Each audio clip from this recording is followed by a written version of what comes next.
Welcome to Mompreneurs, where we celebrate and learn from fabulous black women who are out here killing it as moms in chief, running both their households and their businesses. I'm your host, Nancy Red, and I come from a lovely lineage of black mompreneurs in Southern Virginia. I'm thrilled to present this intimate interview series that highlights inspiring and educational stories about how women are creating incredible opportunities in financial freedom and generational wealth for their families. But this series isn't just about money. Balancing motherhood, mental health, and happiness is really important too. Toya Johnson, Toya Johnson Rushing these days, wears many hats, but being an incredible mompreneur is high up there in her priorities. This New York Times bestselling author has built all kinds of businesses, from clothing boutiques to bejeweled bonnets, which, as the author of Bedtime Bonnet, I am especially fond of.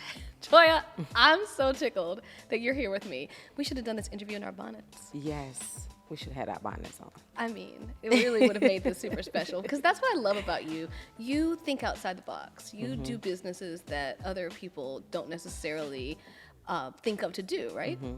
Yeah, I try to do things that I feel like is needed. Like, guys are always complaining about women wearing bonnets, but they don't understand the importance of it. It's to protect our hair, so I created something that we can go to bed in that looks beautiful, and maybe they won't complain as much. Does your husband love your bonnet now? Yeah, because it blings and it's cute. You know, it's not like the granny bonnet. I always say the slang, our hashtag is Team No Granny Bonnets. I love it. And I think what's great about that is it's a wonderful way. I wrote Bedtime Bonnet in order to get girls to feel comfortable with something that's a very crucial part of our society and our community. And you're doing the same thing. You're just like, girl, got to keep your hair laid and slayed. You have to. Yes, it helps protect our hair like people don't understand. When you first came up with it, did you think it was a business, or did you just think it was going to be something fun you might do for yourself? No, I thought of it as a business because I know how much I used to buy bonnets and scarves. How many bonnets have you bought in your lifetime? Oh my goodness. Like, in my lifetime, before I started my own company, I used to always go to the beauty supply store and buy a bonnet. Looking for the perfect bonnet. Yeah, and it'd always be like these granny looking bonnets that I'll make work. And I know that I have to protect my hair because I love my hair to look nice and keep the moisture in it. And it was hard finding a really cute one. So then you decided. Yeah, I decided to create my own line of bonnets and, you know, do all kind of different ones, do reversible ones, different colors with diamonds on them, stuff for kids that's really cute with different prints.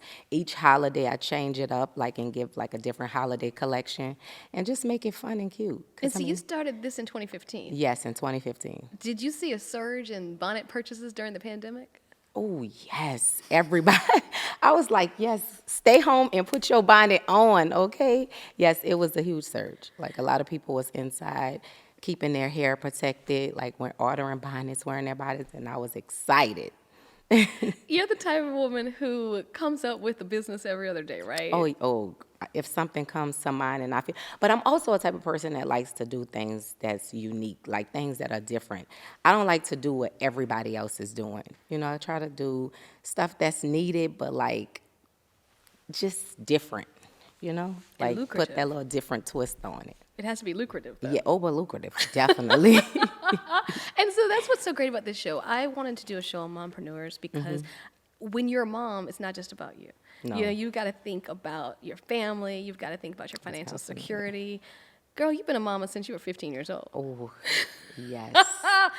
Yes, since I was 15 years old. How has that influenced your entrepreneurial spirit, your hustle? Well, you know, when I had my daughter, like, I didn't know the first thing about being a mom or an entrepreneur. You know, I didn't grow up in a household where, you know, there were many entrepreneurs that even talked about it at all. Like, some of my family members who I grew up with worked 9 to 5s.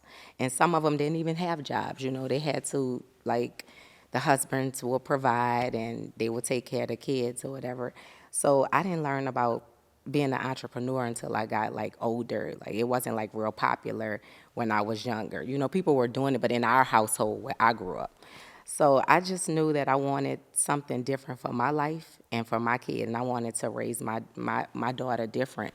Like, I came up, you know, the world knew about me from my ex, and I was kind of in his shadow, and I was determined to create something of my own. Like, I started out writing books. I wrote my first book that told my whole life story called Priceless Inspirations, and I never in a million years would have thought that Priceless Inspirations would have became a New York Times best-selling book. That's the best thing, and that's what's so great. Because back Yes. then, because it's funny because you became a New York Times best-selling author in 2011, and I became one in 2008. And I think in Yes. both of our situations, it was before people were talking about the power of the black Yes. dollar, Yes. and we hadn't put it all together at that point, right? But I know for a fact, and you know for a fact, who was buying our book. Of our people, Yep. too. Definitely. Buying them And up, supporting. And what's interesting is when you look at that situation, you were a New York Times bestselling author, but you weren't satisfied just writing a book for a publishing company. What were you surprised by when you made the New York Times bestsellers list? So when I first put my book out and it started, I was on television and everybody got to see the whole process. So they saw my struggle and like all that I put into this book. And I'm like, okay, I was just so eager to get with a publishing company because I'm like, I want to get my books in all of these stores and go on tour. And that happened.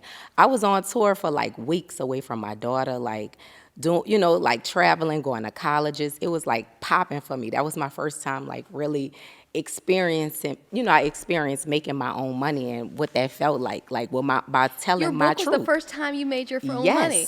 That's Yes. amazing. So you get this publishing contract, you're going on tour, and it is literally your first thing. The first I didn't time I know started that. to make my own money. And then I started realizing like I'm doing all the work. I'm out here, I'm promoting this book, I'm even buying books from the publishing company, selling out, like all of this, and you're getting rich off me.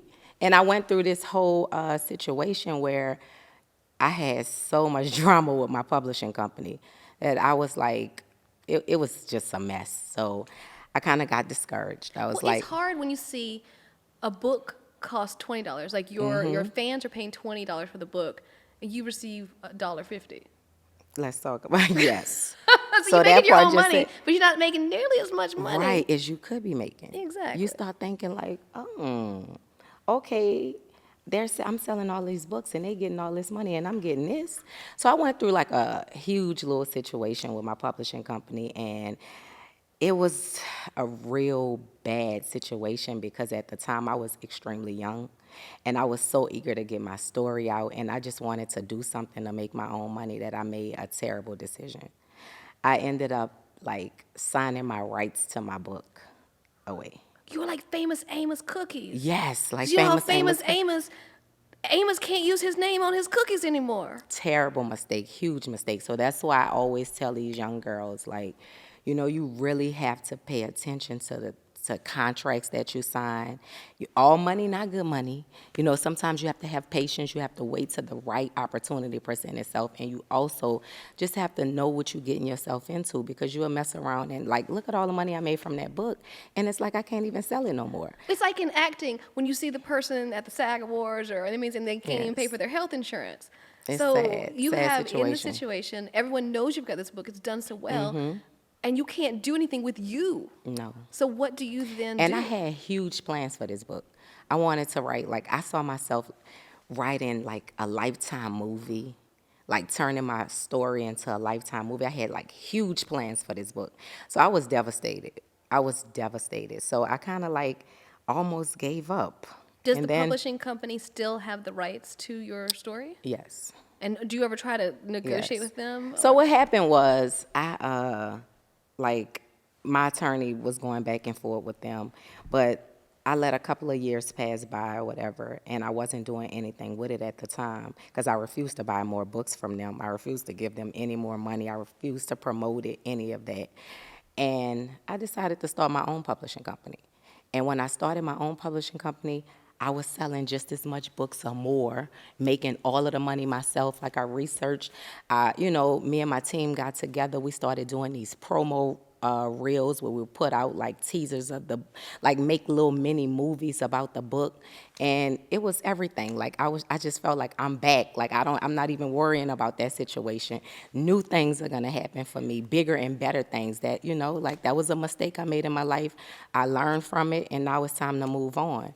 And from there, I done published like 5, 6 books since then, and plan on publishing many more and helping other people publish books. But I had to go through that to like that was a tough time. It was a journey, and here's what I love Yes. about being a mompreneur.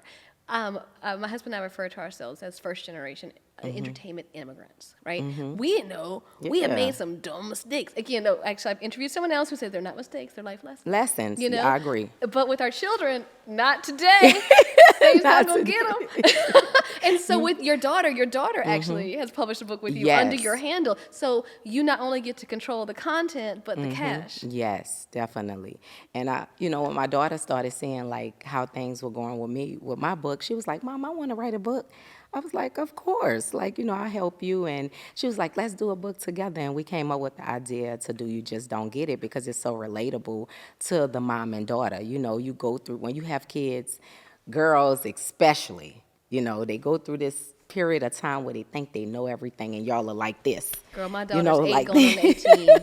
I'm just like, who Girl, are you? it's just like, girl, you just don't get it. And, we decided to share that with the world. Like, we put different things that we went through in this book, and it was really good. Like, a lot of people found it very relatable, and their mothers was like, I'm going through this with my daughter. And that's what it's all about, when you can, share your message or share your journey with someone, and it's able to help them. So you don't have business in your family. The first time you started making money for yourself was with this book that inspired one of your first businesses, right? Yes. Which was your publishing company. But where did you get the inspiration to be an entrepreneur? It had to come from somewhere. Who were some of your role models that you saw? If it wasn't coming from your family, where was this knowledge that, hey, I could start some businesses on my own come from? Well, later when I moved from New Orleans and I started meeting different women, surrounding myself, that's why it's very important to surround yourself around like-minded people, women that can like help, like you can learn from. I started meeting people when I moved to Georgia, and it was a different mindset. It was different from what I was used to. And I met this But what one were you lady. used to?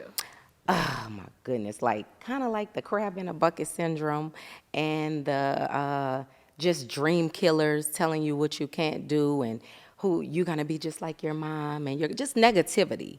Who was saying that to you? Just different people, like in my whole upbringing, like family, friends, or you'll say you want to do something, girl, you can't do that. Like I know a what bunch you of mean. Like when I was in line to be Yeah. on Who Wants to Be a Millionaire, and I called up somebody, and I was like, "Guess what I'm doing? I'm standing in line to be on Who Wants to Be a Millionaire." They're like, "You need to get back to class." That's foolish. Yes. But who They'll- stood in line and Yeah. who won $250,000? Hello. And, and They'll so you shoot you can't be down. listening to these people. You cannot. You cannot. I learned that the hard way too, because sometimes I used to soak all that in. If that's what you're around all the time, and it's a bunch of negative stuff, it's like you start to doubt yourself. Like, you got to change your group of friends and go around people that want to see you win, or that want to pour into you, teach you, people you can learn from. How do you attract those people? How did you get from the crabs out of the bucket? Well, I started to like just meeting people and seeing, like feeling their energy and their vibe. Like I met this one person when I moved here. Her name was Peaches. We're still friends to this day. I used to always shop at her store. I was like spending all this money at stores. Like I was like a shopaholic, okay, when I moved here. And I was like, you know what? As much money as I spent on clothes, I'm looking at, like, she got this really cute boutique. She started it up. She helped people start boutiques. Can you help me start a boutique up? Can you teach me the ropes? Like, I want to learn. Like, I want to learn the steps to becoming a successful business owner. So she helped me open my very first store in New Orleans called Guard Boutique. She literally took me in and showed me every single thing that I needed to know about running a boutique. I put it in one of the best areas in New Orleans. It's like a shopping area. It did really, really well. I had my store for almost 8 years, and I closed it right when my brothers were murdered, because I felt like I couldn't be there. You know, in order to run a business, you have to be there and, you know, be hands-on. You can't, a business is not going to run itself. And it's like, especially when it's dealing with money, you know, money every day and different things, you have to have input. And my love just wasn't in the city no more when I lost my brothers. I was just so hurt.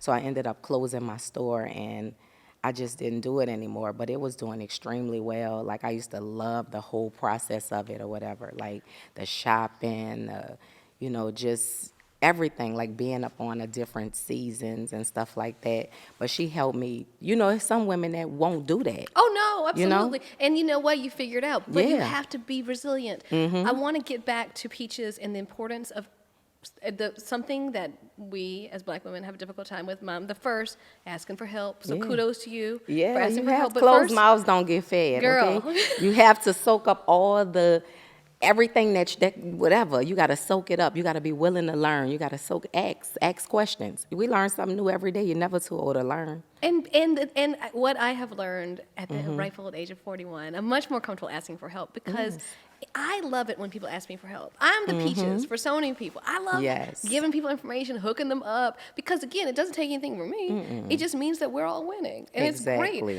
And I'm So the I same have way. started feeling more comfortable doing the same thing, asking for help, and being comfortable when people say, "No, I can't help you," not taking it personally, because I'm sure people all the time be like, Yeah, "No, like, girl." they don't want to give their sauce up. They're like, but I feel like I'm one of those people that believe what's for you is for you, you know. And I love how Peaches was about, you know, how she went about it, because she was running a store, like several stores at the time. But it's just like when you go in Target, when you go in Walmart, you go in all these stores, it's a bunch of different brands on that shelf. But guess what? When a consumer come in there and a customer come in there, they're going to pick up the brand that they like. So it's the same thing. You're going to shop at the store that you like. Like, so it's room out here. I said that to say it's room out here for all of us to win. And getting back to why you had to close your store, I'm very sorry for your loss. And it is something that I think a lot of us wonder, especially as moms, because being a mom comes first, right? Yes, definitely. Got that aspect. Yes. And then being a human is also up there. Balancing your humanity with your entrepreneurship is complicated. You were grieving, and one of the things people have, when bad things happen to them, the business doesn't stop. And you close your boutique down, but you still, in the tragedy, had to keep the other aspects of your life going and your other Yes. entrepreneurial things going. How did you balance when things are high? Like right now, you living your best life, girl. You talk about your bonnets and your books and everything, but when in the low points, how did you balance grieving or frustration or humiliation or embarrassment with the business? I'm gonna be honest, like talking to God helped me get through that. Like I was like, how can I get back to like being able to get out here and do, you know what I'm saying? So my business wouldn't fall. Like it was a tough time for me and my family. Like, you know, I used to take time, and it's very important, like to take time to yourself and like allow yourself to heal, you know, like it, but you still have to keep it going. I still have to be a mom. I still have to run my businesses. So with me praying and just asking for the strength and for the peace to keep going, like each and every day, it helped me. And like I said, surrounding myself around the right type of people to help keep me going.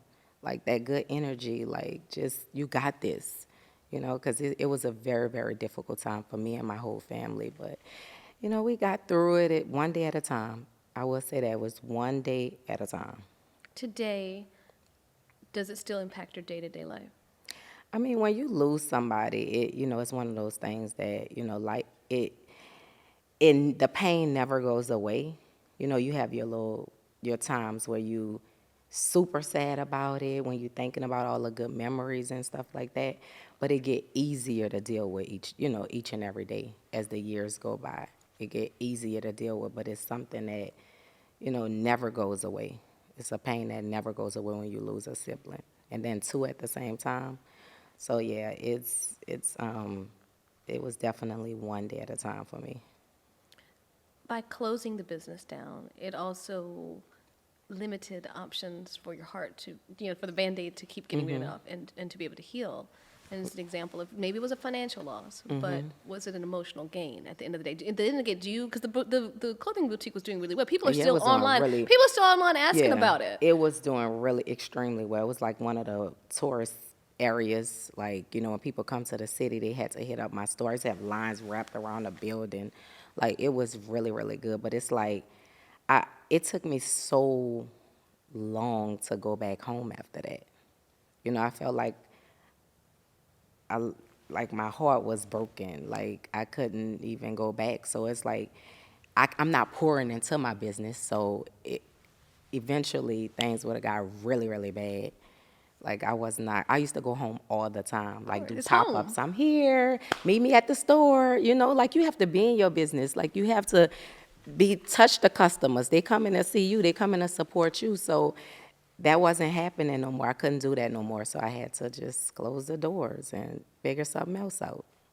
Do you think that you'll ever revisit that successful time in your life, or do you think it's left in a tomb? Yeah, definitely. I think it's left in the past. Like, I have so many memories of them helping me out, and so many, like it was like a family thing. My dad was like the security. He loved his job. Wait, your dad was the Yeah, my security? dad was the security. I bought him the security suit, and my brothers would, because we used to have like a lot of people, so we needed like security in the store to be able to handle the crowds we used to get. And I used to call my brothers on, and they used to love it because it's women in there. They're like, yeah, I'm coming.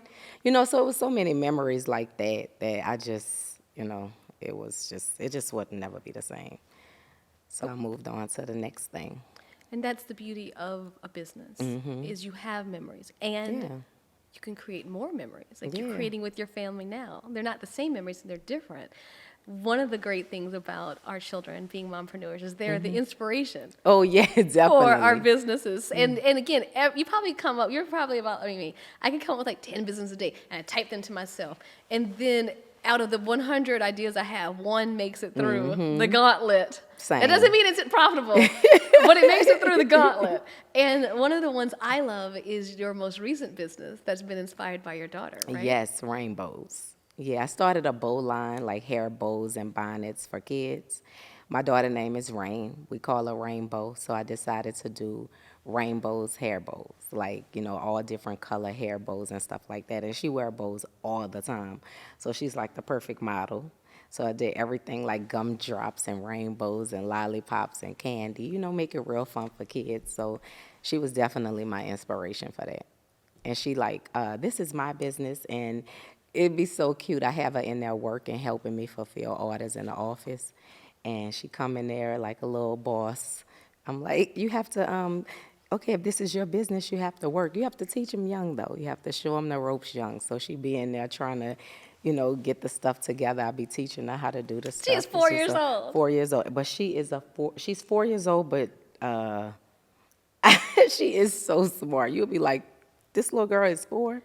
And isn't it great that you have the freedom emotionally, financially, to recognize that? How Yes. many of us do you think growing up were just as smart, but in just not able to get out?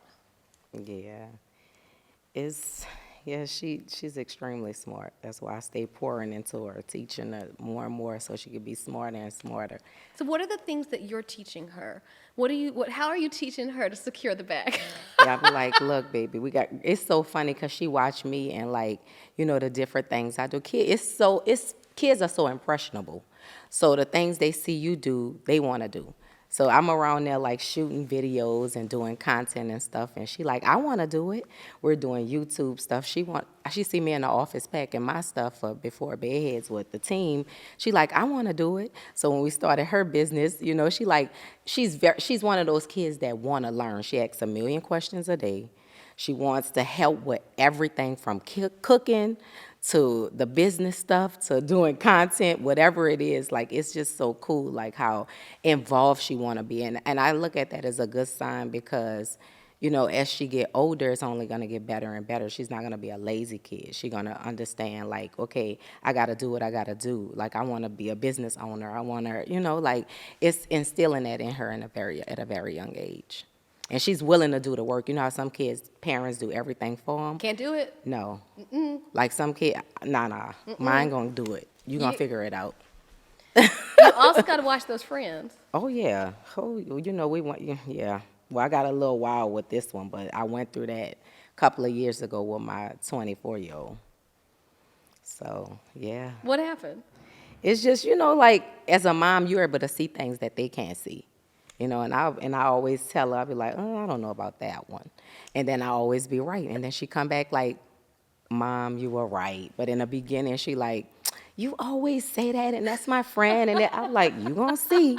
And then they take them burning. You know, they gotta burn you. They gotta touch that fire to see. And then she see, and she like, you were right. That's hilarious. No. Well, and what's interesting is your children. There's 20 years difference. 20-year difference. Like my brother, I thought I'm one of my brother's 9 years older than me. And he basically, my dad died when I was very young, and he was like my de facto dad. So he and my mom, and he like helped run the family business, and I was just the baby that was cute, you know? He and my mom have a very different relationship because they like, when I say they grew up together, my mom was obviously mom, but they like rolled hard together. And then I was just like the baby. I was like Rain, right? What differences do you see in how you talk to your older daughter about life and business and everything, and what you're preparing your younger daughter for? It's really like night and day, because when I had my older daughter, I was just trying to figure life out myself. You know, I was like kind of at a stuck place, like where I just didn't know what I wanted to do. And You were a baby. yeah, baby You with were a a baby. baby. So, and she was going through all of that with me, like all of that with me. But times is different now. Like I'm at a better place in my life. You know, I'm running businesses. I have a family. Like, you know, all of this stuff. And it's like my younger kid is seeing all of this. But she doesn't have a clue, because I can tell you as the baby, we had family drama. No idea. No idea. No, I'm 41, I'm still unpacking stuff. And I was like, how did this just escape me? And the party line was, why would we bring you into this? Right. Why does she need to be fettered by the past? But do you and your older daughter, do you ever just have a moment in silence and in private and contemplate how far you've come together? It's funny because my daughter will randomly bring stuff up. She'll be like, Mom, remember this? And remember, like, I'll be looking like, how do you know that? What? Like How did what? you remember that? It'll just be like stuff that like I used to go through like long time ago, like years ago or whatever. And she'll say like people, like I'm like, how do you remember that person? Like a friend I had, like anything. Like Regina had a good memory as a kid, and she would like bring up stuff. I'd be like, I forgot about that. How you know that? So it's funny, like They're paying attention. Yeah, they pay attention to everything. But when I talked to my Like, that was brother so about long it, he's ago. like, I wouldn't trade it for the world. They love being the oldest. They love being, like, my brother was like, I spent my childhood, like, running with them, doing these things. And I was like, I spent my childhood at Tinker Toys. You know? I'm sure your daughter looks back on this, especially at this point in the journey. And does she recognize that in many ways, do you feel like your daughter, like, was the purpose behind so much of the work that you did? And, Oh, definitely. and do you think she's aware of it? Do I think she's aware of it? I kind of tell her, like, you know, my daughter, like, I wanted to do better for you, like, for myself, but because you were watching me. Like, I wanted you to look at me like, damn, my mama is doing her, you know, she doing her thing. Like, I'm so proud of my mama. Like, she making things happen, you know, like that. And I can tell, like, that's how she look at me, because every time she says something about me, or like, it could be a birthday message, it could be randomly, she'll text me, she'll say these things to me. So I'll be like, oh, like, she get it. Yeah. Do you remember the first time or the period of time that the tides changed, where you were fighting for that respect and fighting for that perception and actually seeing it from her to you? Oh, yeah, that was, maybe that was like 2 or 3 years ago. That's a long time. When What do you when think she was the realized. moment that you realized your daughter had the perception of you that you really wanted her to have? Maybe 2 years ago. Yeah. I'm trying to see, when was that moment. Like, I remember her coming to me and, like, just, us having a conversation. Because, your kids go through different phases in life also. They have their own personal life, especially when they start dating, and, they have their friend drama and, like, all of this different stuff, like growing pains, same stuff we went through. And it's like, as parents, it's like you got to just, you can tell them stuff, but it's like they still have to learn on their own. They have to learn the hard way. And I used to tell my daughter, like, a lot of things, like, from, what not to do, like, things that I did, mistakes that I made that I didn't necessarily want her to make. I just wanted a better life for her. And, sometimes it will work, and sometimes it's like I'm talking to a brick wall. She got to figure it out on her own. And then she went through some things, and I guess she had this aha moment, like, Mom, I'm sorry for blah, blah, blah, and, you were right, and I really appreciate having a mom like you. Like, you always want what's best for me. And, like, when your kid comes to you and tell you that, and they realize, like, that you only want what's best for them, like, I'm on your side, like, we're on the same team, that means the world to me. Like, instead of us being like this all the time, you thinking I'm against you, and I'm trying to, like, lead you the right way.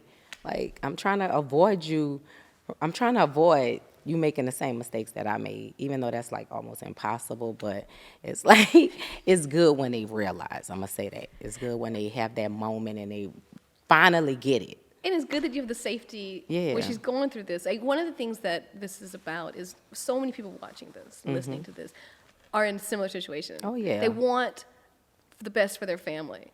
They're in charge of figuring out what that is. And it's a battle that's not just months long, years, decades long. And you just got to be in it for the long haul. And sometimes it takes people longer than others to get it. Like, it take a long time. Sometimes it take, like, bad things to happen. Sometimes right before the bad things happen, they're like, okay, oof, I dodged that bullet. Like, so, it's good when they do get it. What is your advice to someone watching who is hoping for that moment to work really hard on their businesses and their jobs and their family and their community, and to have their children look at them with that same type of respect? Do you have advice for those people? I would say when I was going through, my situation, like, with anything, especially, like, times with my daughter, like, business stuff or whatever the case may be, it takes time. It might not look like there will ever be light at the end of the tunnel, but it's going to happen. You're going to get there. It takes patience. It takes time. It takes prayer. Like, a mixture of all of that. Like, it don't happen overnight. And just because you see it being this way, they don't necessarily see it being that way. Things don't always happen the way that you always want it to happen. And it's not always like a linear trajectory. It's not always like going up. It's like the stock market. You have your highs and your lows. Yeah, and even with business, like, you have your moments where stuff is booming, and then you have your moments where things are not that, not that great. Like, being an entrepreneur definitely have its pros and cons. Whether you make $1, $5, you still have bills to pay. You have employees to pay, like, and versus working for somebody, you getting a check every time. 100%. Like, so you have to understand and be willing to fight it out. It's not gonna always be good. You're not gonna always have, like, days where you bring in $100,000 or it's $10,000 days and stuff like that. You might have $5 days, and you have to be okay with that. There's no such thing as a failure. It gets better. Like, it does get better, and there's no failure. Better. But there are moments where you're just like, oh, yeah, I want to give up. When it comes to your businesses, what would you say is aside from obviously having to close the booming shop for personal reasons, but just strategically, strictly business, what was a moment where you were just like, ooh, this was not a good business decision? Yeah, well, I had a few of those. We all have this. It's all good. They all on whim. You be like, I didn't really fully think this out. It has a lot to do with, like, marketing. It has a lot to do with, like, what's needed at the time. Like, you might think something might work for you, and it's like, nah, sis, you didn't really fully think this one out. Like, what's the specific product or a thing? Let's see what I tried to do. Hair. Like, hair, I did the hairline or whatever, and the extensions. Yeah, the hair extension line, and things were going good with it. But it's like, I don't think I was, like, as into it, I would say. Like, Why do you think? Why were you more into bonnets than hair? because it take like, okay, so I want to sell blind. I want to sell blind hair. I want to sell curly hair. I want to sell this. I want to sell that. Whatever. Like finding like the right quality Girl, hair, quality hair. like hair that I know I will wear. Were you selling hair that was not high quality? I would no, the hair was decent. But it wasn't. Like, It wasn't your but level. the hair that I want is really expensive, but the person, they don't want to pay for that because they getting hair way cheaper. You know what I'm saying? So it's like sometimes you take a L. It's like, well, I want like real good hair, but people don't want to pay for real good hair. You know, you only have your select group of people that's willing to pay the price. You know, like stuff like So that. is there a warehouse full of really good hair you ain't sell? Well, it's like some hair. I sat on a lot of hair because I bought a lot of hair and it was expensive hair and it just, all of it didn't move. What are you going to do with this hair? I'm going to sell it. All right. I'm going to revisit it. Also, there's a time and place for everything. Yeah. I feel like people are more willing to pay for good hair now. Yeah, definitely. You know, so definitely. I have faith that you're going to come back out with this high quality hair, and people are going to be willing to pay premium prices for it. Yeah, because I had the high.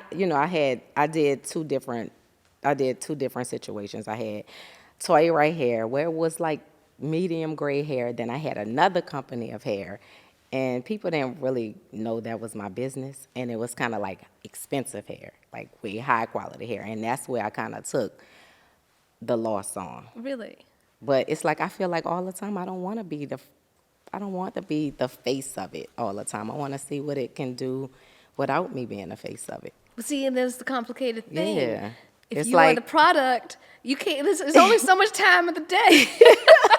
I'm like, How many things I don't want to. can you sell? Yeah, girl. So Okay, so you got a warehouse of hair that I believe in this hair. I believe Yeah. you're gonna make a comeback. I'm gonna make a comeback. Trust me. with I'm your gonna make a high quality comeback. hair. I believe it. What do you find to be your best entrepreneurial venture? What's the thing you've made the most money on? I would say the books and the bonnets. The books definitely. and the bonnets. Which one, books or bonnets? Ooh, books. Books. Yeah, but the bonnets they like neck and neck. It's amazing. But the books went crazy. When I put out How to Lose a Husband, and people was like, oh, why would you? They're thinking that I'm writing a book about how to lose a husband. But it was a play on words. It was basically teaching women how to be whole, how you have to be whole before you can be someone's half. See, that's a great hook. Yeah, so You're that reeling book them went in. crazy, and it was like, "Are you talking about this person? Are you talking about Which that husband person? you talking what about?" husband you talking about? Is this friend?" And girl, everybody just was gossiping about it, and they wanted to read it, which made it go crazy. Like, love it. It was, it went really, really good. So that was fun. I want to do a part 2 of that because that was a really, really good book. About a bunch of different. Once you get the book thing going, you're going to be Oh, yeah. relaunching your publishing company definitely. very soon Definitely. with a bunch more I'm stuff. about to do a relaunch, and I'm going to definitely start publishing other people's books. Books that I like, books that I can identify with, like stories that, meaningful stories that can help other people, like dope stories. So that's coming next. And regarding your bonnets, on an average day, how many bonnets do you sell? It depends on a day, cause say on a regular day, I mean, it depends on the day and time of the year, cause some days you might not have a crazy day. I might sell 60 bonnets one day. That's a low bonnet day. I might sell 50 bonnets one day. I might sell 35 bonnets one day. Is there a bonnet season that you found? Is there a month? I think holiday time, for some reason, holiday time go up. A lot of people might use them as stocking stuffers because they're cute. And I always do these little combo packet where it's like the eye mask, the bonnet, the head scarf, and I promote it as stocking stuffers. Your product is as good as your marketing. If you can have some dope marketing and pull the people in and give them this is why you should buy this product, and it grab the people's attention, they just start eating it up. And social media has changed the game yeah. in terms of that. Literally, Yeah. you used to have to buy ad space, Yeah. Google ads. It's free for you now. And You get get your paid. email blast going, It's remind easy. people of your sales and stuff. it's going to do good. And what do you say? Because I think one of the interesting things is it's relatively possible for almost anyone to get an angle on the marketing aspect. Would you say, like, people who are trying to get in to this world and have a product? Is it possible to even do that? I was just talking to someone else earlier today who will remain nameless, but they may be here or not, who has an incredible product, but they are not marketing on social media. Yeah, I feel like it's so many people on social media and TikTok. Like, TikTok stuff just take off. Restaurants go crazy. I remember one time somebody did a TikTok bonnet for my bonnets. We went crazy, like, for the whole week. I remember, like, I was like, what is going on? Like, when stuff be trending on TikTok, you'll be surprised how it's crazy how social media has really, like, it changed a lot of people's lives, and has grown a lot of people businesses or whatever. Like, Rainbows. oh yeah, is on social yeah, media. yeah. I make sure I put all my business, but you have to be able to market it on and off social media. Because say if social media crashed today or tomorrow, then what? It's true. So when I'm going places, I'm sliding people. Here I have every plane ride I'm on. Like, you have to just touch people on and off social media, but social media present, it's like your resume now. It's like, you know, when you tell them about your business, they're like, oh, what is that? You show them your social media, like, oh, okay. I It's think this is crazy. important. You can't stop. Many people think And you gotta be you still consistent. cold talking to people on an airplane. You're just like, absolutely. You're Sure. sliding your little email Yeah, sign like, up oh, list. you get to hold in a conversation. Yeah, it's good to, like, network and meet people and, like, talk. You never know who you sitting next to. Like, sometimes it's good to hold conversations and, you never know what could come from that. And I think I that's the done difference met business between people. like a fake business person and a real business person. Real, like, you're real. You're like, okay, I care about these businesses, and personally, I'm going to try to make each and every sale that I can. Yeah. And that's very different. What's next? What are you excited about coming up? Well, what I'm excited about next, my husband and I started a company called Wait No More. Wait No More Not is, just a company, a philanthropic yes, company. This yes. is to give back, not Yes, just we do to. gift bags. We do, like, all type of stuff. It's like, incorporating fun and fitness. It's helping the community fight obesity. So our next step is to open a Wait No More gym.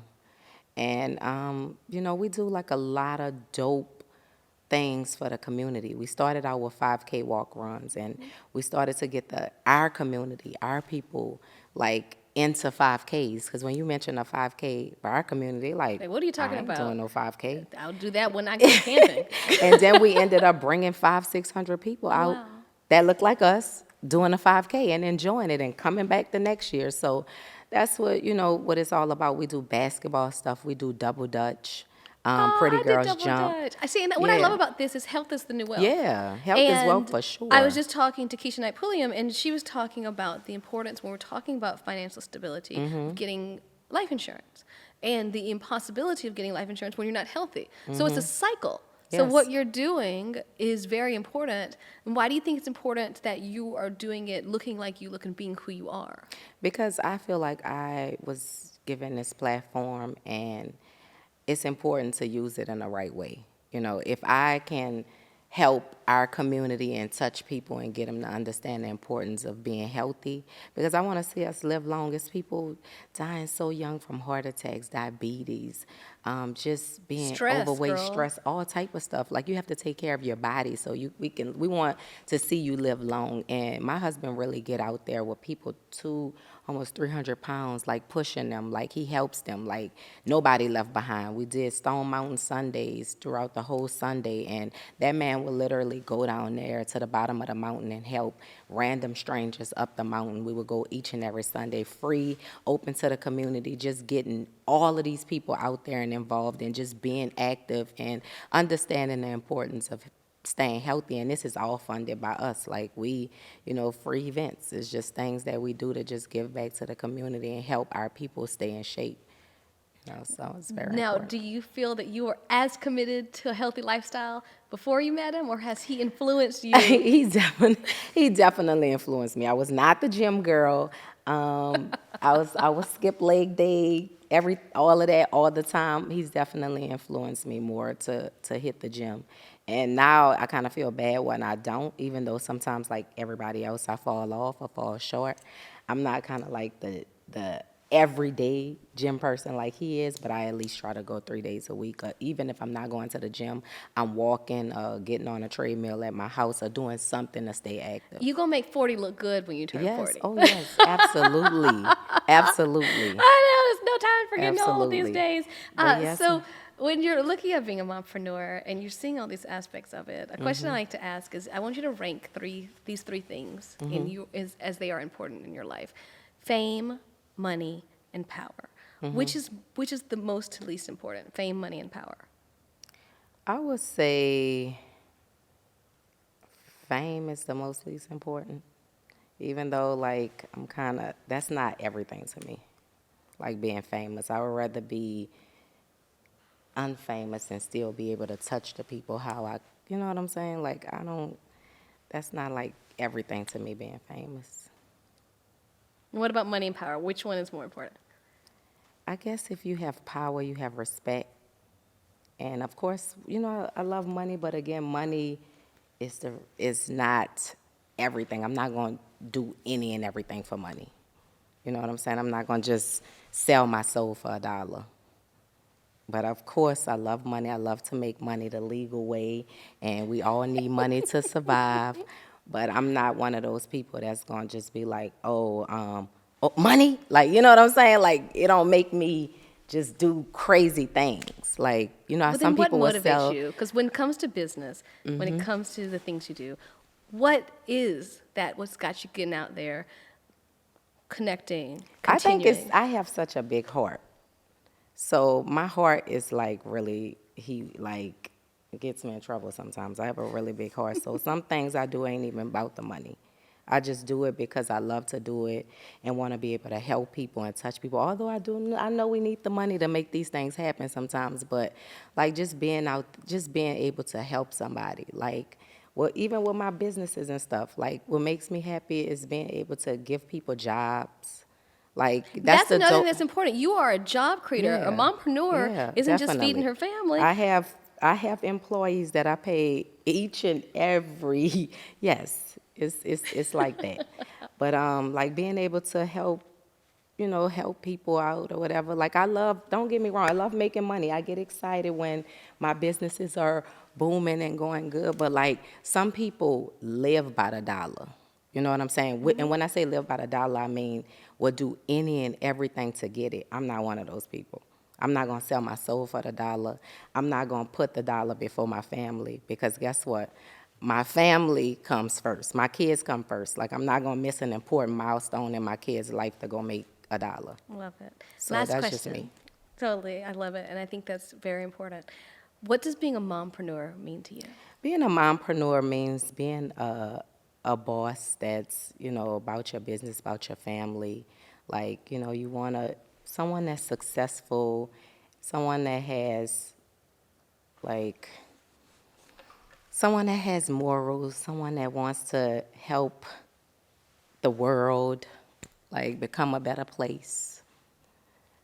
Someone that is, like, a boss, like, about her business. Like, she don't slack up. She understands that you got to be the mama, you got to be the wife, you got to be the businesswoman, and you have to learn how to juggle all of these things, because that is you. Like, you holding it down. You are the woman of the house. Like, you making boss moves, and you have to move accordingly. Because if you don't, these things are not going to get taken care of the right way. But Can't miss a beat. I think you're a great mompreneur. Thank Do you you. feel the same?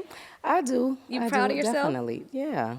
I've come a long way. Like, I come from New Orleans, where it's like, just coming from where I come from and being where I'm at today, and, being able to do what I do for, the amount of years, like break out of my ex shadow and start making my own money and create my own businesses and take care of my family. And it's a blessing. It's really a blessing, and I want to be a blessing to others. That's just my heart. I love it. You are a blessing to this show. Thank you so much for being here. We appreciate you. Thank you. Thank you for having me. Yay. And for all of her businesses and everything about Toya Johnson, she's on Instagram. Yes. Literally, it's all on Instagram. Mm-hmm. And what websites do you want to direct people to? You can visit beforebedheads.com. Yes. It's before bedheads with a Z. .com. I have rainbows.com. We have Wait No More. Our page is waitnomore.info. And what else am I missing? On Toya Wright Publishing for now, but we're going to change that name. Changing that, so we're not going to. Yeah, we're definitely revamping You're it. in a lot of spaces and a lot of places, and I'm Yes. glad you're here with us today. Thank Thank you for you. making the time. Thank you for having me.